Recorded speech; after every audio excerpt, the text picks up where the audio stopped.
Muslimin dan muslimat rahimani wa rahmakumullah. Ini juga memang sepertinya pertanyaan yang sepele ya. Iya. Tapi sangat penting. Memang ya dalam madhab Syafi'i syarat mandi wajib itu cuma 3. Yang pertama niat, yang kedua membersihkan najis dari tubuh, yang ketiga membasahkan seluruh tubuh dengan air. Artinya ini tetap sah kalau seandainya ada orang yang dia itu mandi, asal mandi saja dengan niat mandinya tersebut mengangkat hadas besar ataupun mandi wajib. Ya, dia basah seluruh tubuhnya dengan air, maka tetap sah. Atau nyemplung ke kolam atau gitu nyemplung dia ke kolam begitu kan, Iya. ataupun ke sungai langsung dia mandi, maka sah mandi wajibnya. Hanya saja kalau kita mau mendapatkan nilai plus dan pahala lebih dari Allah, kita mencontoh bagaimana tata cara mandi wajib Nabi Shallallahu Alaihi Wasallam. Dalam hadis disebutkan bagaimana tata cara mandi wajib Nabi Muhammad Shallallahu Alaihi Wasallam.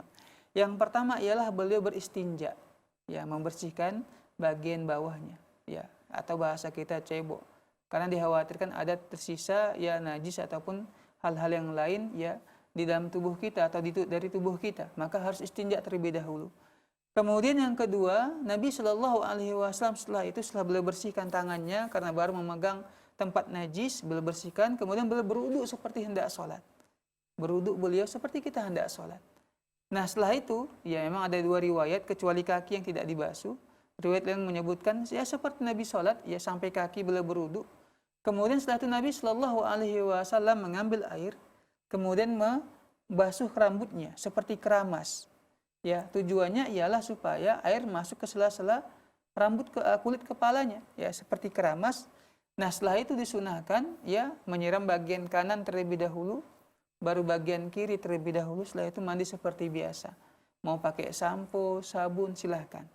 Nah sebagai penutup mandi wajib ya dengan cara mencuci kedua kaki 3 kali, kanan 3 kali, kiri 3 kali. Selesailah mandi wajib.